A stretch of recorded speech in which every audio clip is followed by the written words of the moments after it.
Hi everyone, my name is Luanda Hamkoma and I'm coming to you live from the Commune here in Braamfontein, Johannesburg. Today we have a treat. This is one of our first live book launches where we get to discuss with the authors and discussants.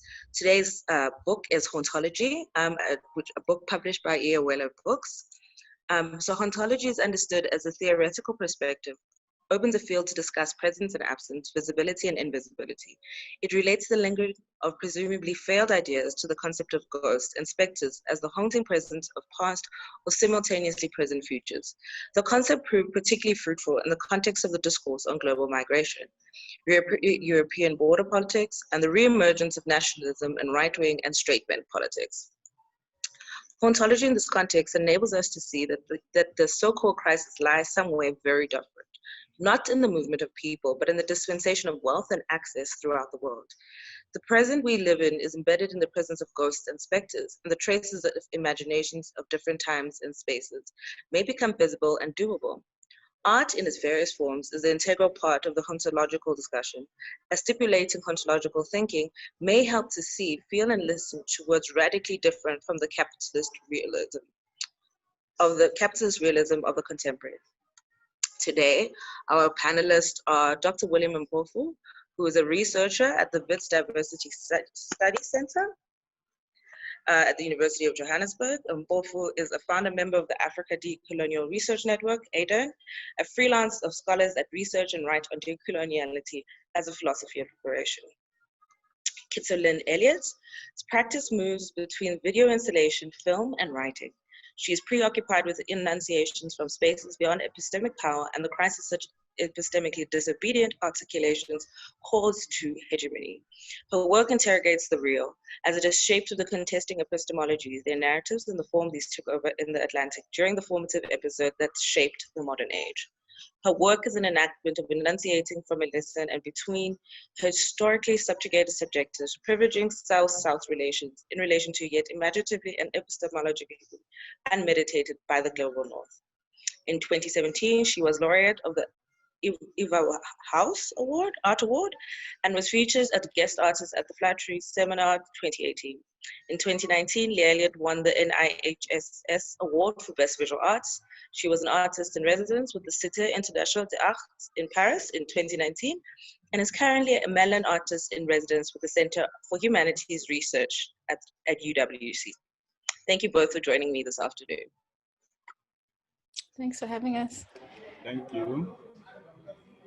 I was thinking that the best way for me to perhaps kind of enter into this conversation is to speak through my work, my practice,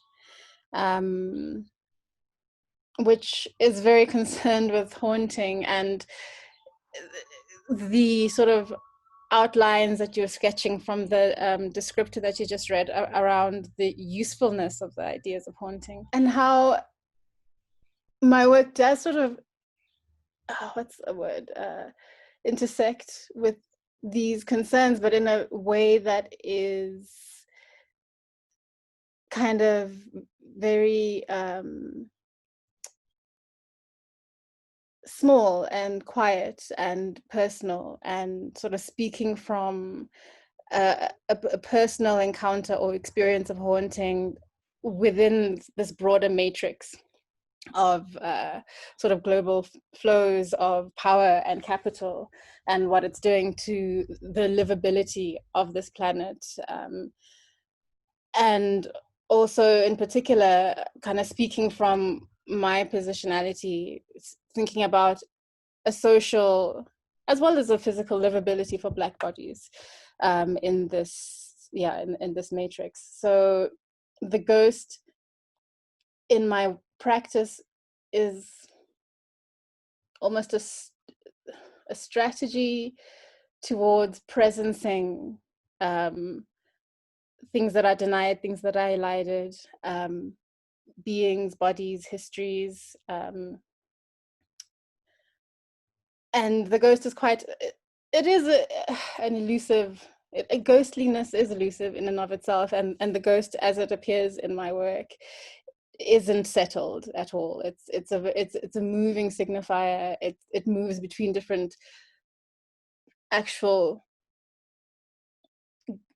presences, like the people. I always perform this ghostly woman who appears in multiple guises in my work, and even though it's my body that is always presencing these others, they are multiple. I am thinking about different people in different times and using my body as a conduit to presence something else, somebody else. So in some senses, this ghost is a marker of histories that have been erased. In some senses, it's a marker of the kind of erasing of a humanity of a person, sort of like a person who's denied a full sort of claim to a humanity. So it's marking those things that have been erased of their humanity. Sometimes it's marking a notion of me being in communication with my ancestors and kind of my body being the present accumulation of all these pasts that have produced my present, all the experiences that I carried in my body, that now I move through the body and I'm shaped by their experiences. So it's like it's this shifting signifier that inhabits spaces, appears in spaces, travels spaces, travels time towards marking a different space, or trying to articulate, or trying to, I don't know, conjure a space that is livable for bodies that are not given space in this current. I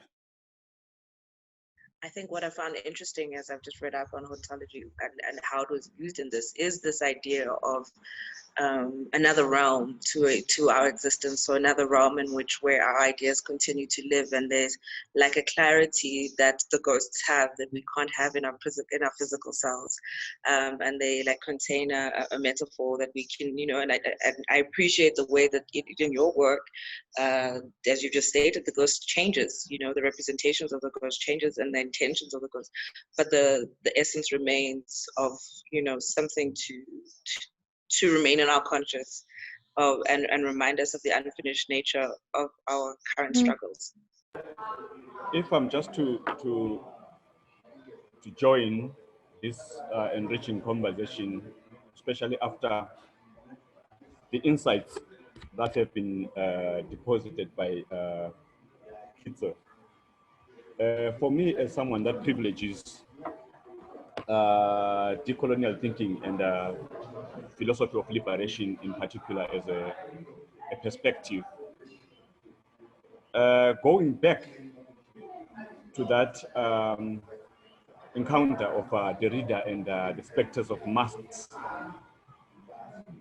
the ghost will signify the power of the invisible forces of oppression first, then of liberation next, in that the two or more than two forces that are at battle over unresolved past, troublesome present, and the slippery futures are forces that battle it out materially, visibly, but at a larger and deeper scale in the realm of the invisible but the powerful. And that happens in what Kitso describes as the present, that is, from where I'm standing, a modern colonial world system that really deploys and exercises its power through many invisible but real forces, like the markets themselves, like capitalist extractivism and its consumption and its depletion of the environment and nature, in the way that Esther Pierin in this book engages, and also the insanities, vertigos, and madnesses that are provoked in the way Henriette Kanke engages in the book, there is this circulation of bodies and events as the theater of madness, where we have to daily make sense of what doesn't make sense, where the logics and the rhetorics are not exactly balanced, but are circulating in a vertiginous, insane manner that we still have to make sense of. So coloniality itself haunts, and in the sense of the strategy, coloniality itself is an instrument and a weapon of haunting power itself, keeping it uneasy, keeping it restless, and perpetually demanding some avenues and some vistas into the next to impossible futures that we are trying to salvage under the circumstances. I think the language even of decoloniality and this haunting and spectre and this legacy of you know, in its simplest form, if you want to be, you could say like the colonial project continues, right? And that's another invisible power and a legacy that we operate within. And now to have a decolonial project where we're trying to reimagine futures, correct histories, make present tangible, and create space for our bodies to exist and live, and not really only like exist on the peripheries in this kind of theater of madness or as a specter to our own lives. So like that's where the challenge really comes in. How, like to the broader project of decoloniality, like it's, so how did this exercise and this experience kind of inform your thinking and your work around that? I think, yeah, in terms of the broader project of decoloniality,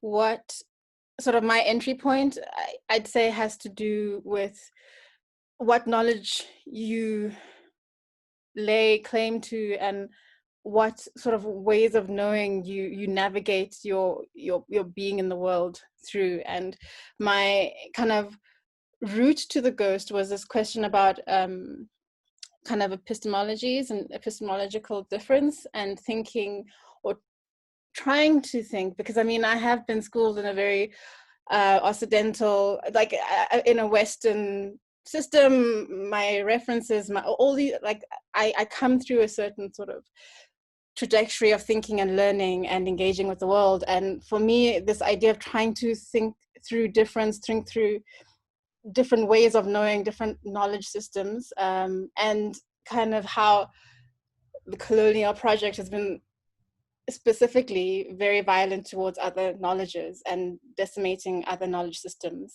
And this is sort of how it's become the knowledge system, a universal, which it's not.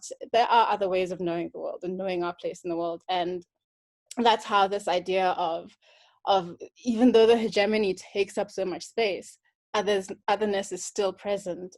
And it's just about trying to lean into those, what has been made silent, lean into these other worlds, this other way of being in the world that is shaped by other ways of knowing. So this sort of coming into being of something that is denied but is still there regardless of its denial is how the kind of theoretical shape of the ghost started coming into my thinking. But then in that kind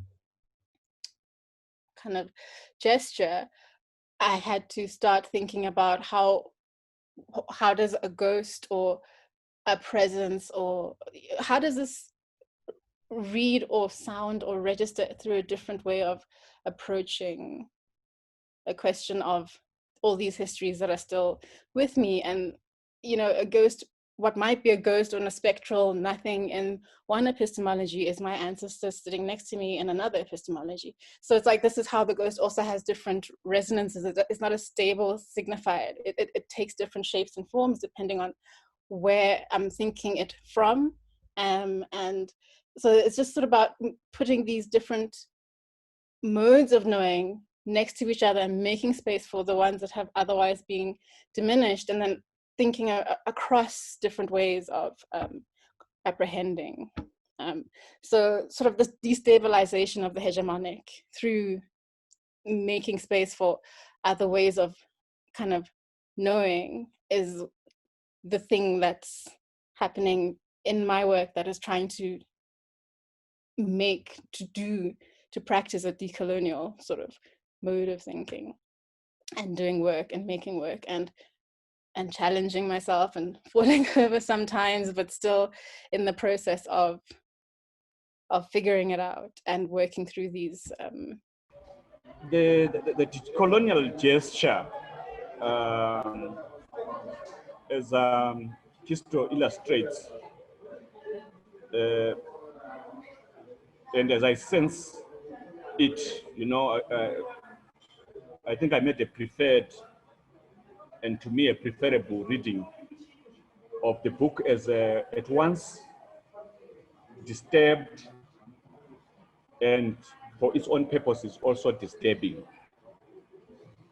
And yes, Kiso, that demand that we are not going to get concrete received existences, receive them, live them, consume them, and be them just like that.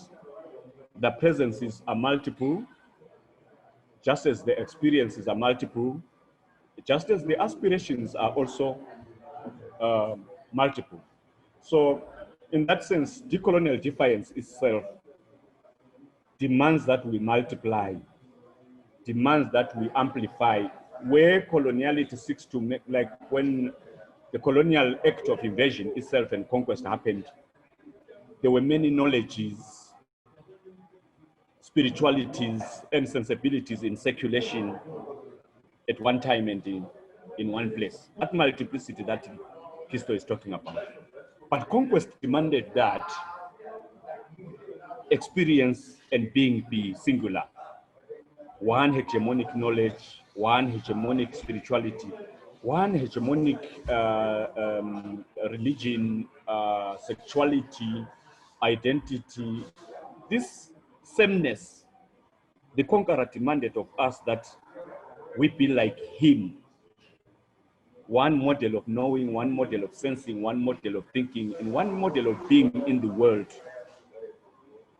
So the decolonial gesture then says, we disturb, we disrupt, and we discontinue that attempt at making singular what has always been multiple, what has always been diverse, and what has always been varied.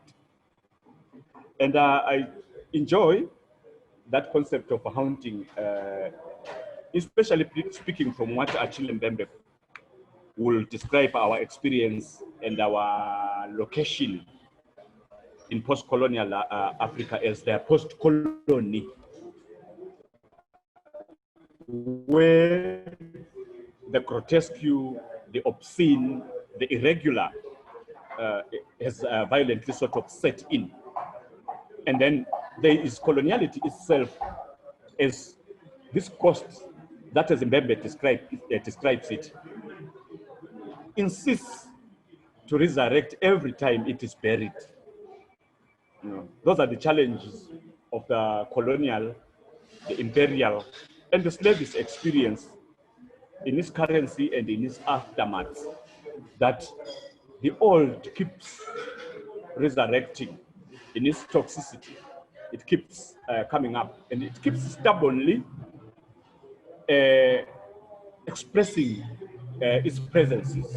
And it is to think decolonially and liberatory in a sense to hound those resurrections of specters of coloniality in a similar way on demanding those fragments of the future that can be salvaged, to say this present modern colonial world system, as Boaventura Santos has said, has created a multiplicity of problems for which inside itself it has no solutions.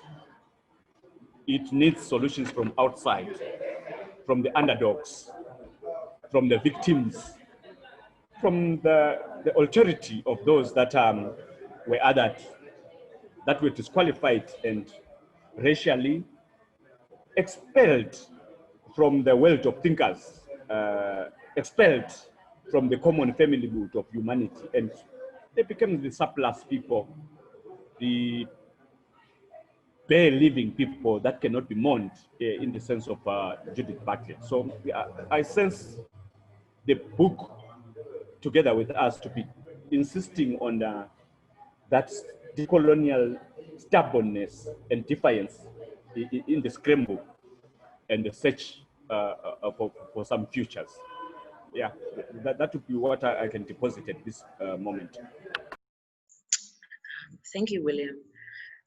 I know that both of you, well, I mean, you both engaged with the book, and since we're here, is there any specific chapters outside of your own writing, Kitso and William, in your reading, that really just made you think in a different way and, you know, acknowledge the theoretical importance of ontology as a tool to be able to deal with the specters that we encounter in all of our studies and in all of our like personal like lives and knowledge creations?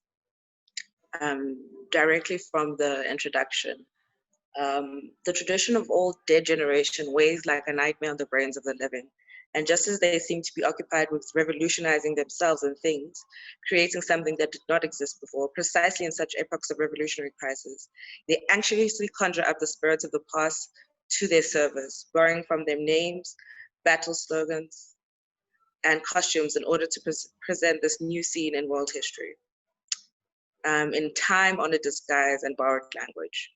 That would definitely, I think, the use of a specter and a ghost to really, you know, clarify just the weight and the burden that the past plays in current contemporary discussions, and also a bit to what you were saying, William, about, you know, a challenge to this like homogenization of experience. So everyone was seen to be the same, but now for solutions, that's when your difference is required. And especially as Black bodies, there's a lot that we are expected to carry in and a lot that we're expected to fix. And I think that is what I find like really interesting, and how you and various kids, or you and the other authors, kind of just engaged with ontology as a tool. If I can just intervene there, the way in which the book, in general, if you want to think with the authors from the spirit and the content of the book, that's drawing from especially the Marxian aphorism, I mean, of dead ideas coming back to life in every generation. You know, Marx turned into poetry that thinking that paths do not retire, they keep coming back to haunt presence, and that tragedies of the past tend to repeat themselves up until they become farcical. And talking about those dead ideas, looking at a time when this book is coming, it comes at a time where even the Marxist gesture itself is coming back to haunt the world. You know, there has been concerted philosophical attempts to really bury the communist and the socialist gesture about the world, and actually grow some beautiful flowers on the grave and say, dead and buried, this will never work. But exactly in 2020, in his own way, Slavoj Žižek has to publish that book, Pandemic, where a philosopher in this embedded modern colonial world system can actually stand up to say, we need to go back to communism, a revised, re-energized, reactivated form of communism. You know, 2 years ago, 3 years ago, it would have been comic for anyone to stand on an intellectual platform and advocate for communism as a solution to the problems of the world. But in the context of the global ecological crisis, COVID-19, the refugee crisis in Europe, poverty in Africa, and the general exhaustion and scarcity of life in the global south and in the global north. And with the specter of COVID-19, which became like what that Iranian minister called the democratic virus, it targeted powerful, the elite, king and commoner, statesmen and the citizen, almost like equally. And the pandemic is crossing borders and attacking people in a ghostly and also unexpected way on its own. And it gives, I think, like Zizek, a pedestal to say, this is what Marx told you. This is what communism said. We need to share this world. We need to protect nature. We need to preserve the climate, because if we don't, it will produce viruses, bacteria, and other toxic, invisible but deadly monsters that will disturb life and the way we live it on a daily basis. So this book then becomes timeless, relevant, and therefore excellent. And in the way it is languaged, even by that paraphrase, that quotation that you just read, it really becomes, in my humble judgment, a classic of both power in terms of its epistemic stamina, and also poetry in terms of its beauty and lucidity and fluidity of text in its sound, in its shapes as we consume it. So it's a timeless, excellent, and relevant book that we really need to circulate and do further work in engaging with it, to include our colleagues, our students, and to provoke further research. It's the kind of book, in my sensing of it, that can lead to similar projects that can produce similar books. It's a good read and a good experience to encounter. There's just a few lines that I was looking at here. At the same time, ghosts remind us that we live in an impossible present, a time of rupture, a world haunted with the threat of extinction. Here, what haunts is not the past, but a possible, probable no future. Just this possible, probable no future that hangs there. I read it and I've been hanging in it. This question of kind of driving ourselves towards an extinction, but kind of in the very immediate next moment, we're still kind of in this churning out of a progress-driven capitalist, keep on making, doing, running, just continuing on into this probable, possible, no future, and then hanging in that. It's a lot. I don't really actually have anything to say or it's a moment that when reading, I just hung there, and I'm still hanging there, and I'm still trying to. It's very chilling, and I kind of appreciate what William was just speaking about, because this work of charting other possible routes is underway, but just the moment of hanging in that moment is where I am right now, and just since reading it, not in general, but I mean in general, the work that I do is all about the speculative road mapping towards other spaces, and finding a way for them to hold, to be. And that's the general gesture. But I think, there's just that moment, which is it really does leave you in this like suspended space, which maybe is a good space to think from sometimes. Can't linger there too long though, I hope. Yeah, I think that's a really important point, especially as we all live through a global pandemic, which has fundamentally altered how we all know existence to be. I mean, the world that we're in now, based on the world 6 months ago, if someone had told you for 6 months that everyone would be inside their houses and that entire countries would lock down and the borders wouldn't work and you'd be stuck and you weren't able to leave, you'd have been like, what do you mean? But there is just the sense of like the need for survival, right? And that's what like capitalism, like, you know, really does enjoy. It creates this like scarcity for quality of life and survival.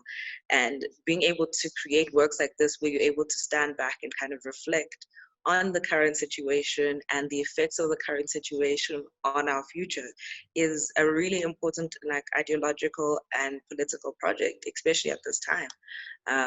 The idea of a non-probable future is harrowing in its own way, because it's quite damning, if I'm honest. It really limits, you know, it limits that joy that for tomorrow you wake up tomorrow and things will be better, is very much limited by the reality and the horror of what we live in. So I enjoyed the way that Hauntology, as a book and just as a practice, allows for movements around these difficult concepts that require us to suspend belief in some ways.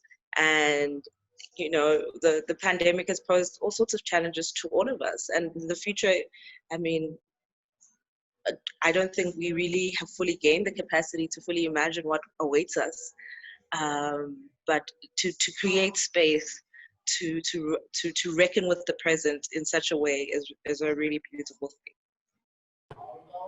The other thing, Lindo, the way in which the COVID-19 event and experience has restated the power of the invisible, the power of the micro, the power of the none there. Just like I referred to the market forces before, as one of the most powerful forces that keep being reinstated every day, but are unseen, yet so powerfully experienced. And you are right, COVID-19 has questioned the very roots of human existence in the planet. And in doing that, in a catastrophic sort of way of its own, it has really gone to what you can call the pressure points, the heartbeats of the capitalist system and capitalist existence, and challenged the whole idea of globalization and globality, travel, human traffic, human circulation, spending, manufacturing, laboring, profiting, and the economy in the way it has been discharged and exercised by the capitalist world system. COVID-19 sort of targeted the very arteries of the world capitalist system in a haunting sort of way, where the ghost wants to appear where it's most forbidden, where it's not needed, where it's not expected, where it's not permitted. The things that belong to the peace of the modern capitalist world system became the target of COVID-19. Power itself, polities, economies, really became the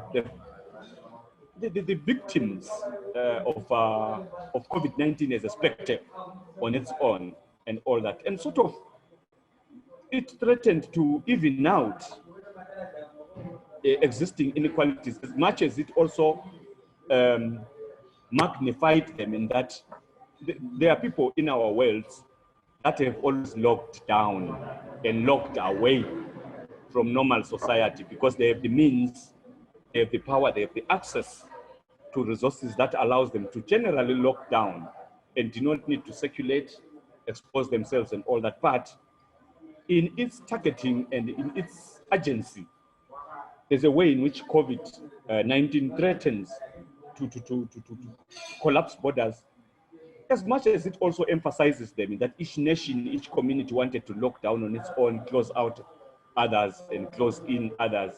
But still, in a haunting sort of way, the present pandemic disturbs the capitalist reason and capitalist logic in an interesting sort of way. Quickly, without monopolizing time, I want to celebrate the point that Kitso touched on a bit and then dropped ancestral presences and ancestral sensibilities. We really can't talk and reason with justice about the haunting nature of things without engaging with ancestral reason. I'm appetized mainly by Lewis R. Gordon, that enjoys depositing this, thinking that in order really to achieve a just and liberated world, we have to position ourselves as ancestors and also as descendants. In order to think as an ethical, as a just and a fair human being, we need to position ourselves as at once ancestors and descendants, which then gives unto us that responsibility to worry about the future of descendants as much as to worry about the legacy and the heritage of the ancestors, which puts us as activists, as intellectuals, in a position where we have to take responsibility for our world, for others, for sort of the intersectional experiences and the responsibility to each other. That includes, like, I mustn't pass on the virus to you, I must mask myself, I must isolate myself from you in order to love you. We must include distance as part of connection and solidarity. So once again, I want to restate that this book is disturbed in a manner that is disturbing and therefore critically interesting for present consumption and circulation. Thank you for that. Thank you. Can I ask for a final contribution from you both? This has been a really engaging discussion, and I really appreciate the time that you've taken. Since William spoke now, Kitso, would you like to give us a bit of a final point? So I really I wanted to also just ask William, the name, it was Lewis, I didn't catch the surname, but I want to have a look at that. I'd be really interested to follow up on that, but also to pick up on what he was saying about responsibility and a responsibility for the future, as much as we've inherited a certain space, and I think that's another thing that is really interesting and generative and intriguing for me with the spectral, and how ghosts really don't abide by a logic that of an episteme that kind of conceives of a linearity of time, where a past, a present, a future, and these things are one after the other, but they're not bound to that, and they appear when it's their time. And when they appear, where are they? Are they in their time? Are they in our time?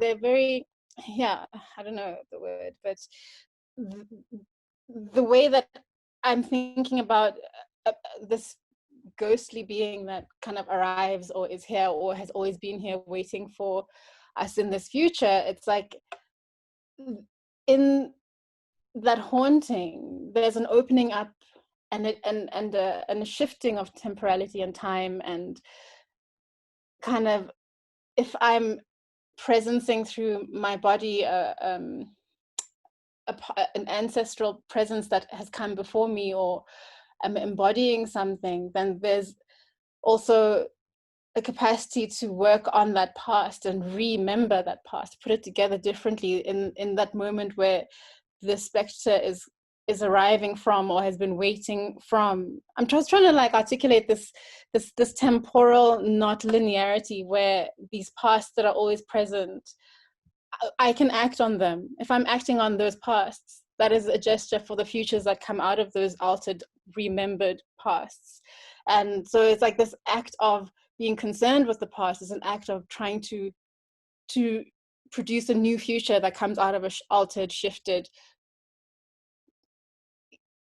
recast kind of understanding and grasping and tackling of a past. I'm trying to just sort of speak towards this thing of, this is a project of for a future that is a past that is kind of, they're rolling in and out of each other. And it's just, I just really appreciate that kind of kernel of the openness either way. And maybe that's what I was kind of also stuck on this no future in that text, because like we're still working on it. It's still open. It's still, I'm just, yeah. I think this thing of temporality is one of the most sort of generative and exciting things that the spectre offers, the haunting offers, and to alter those paths towards altering the future presence that come out of them. And yeah. Kitso, that disrespectfulness with which the ghost handles not only time but also geography,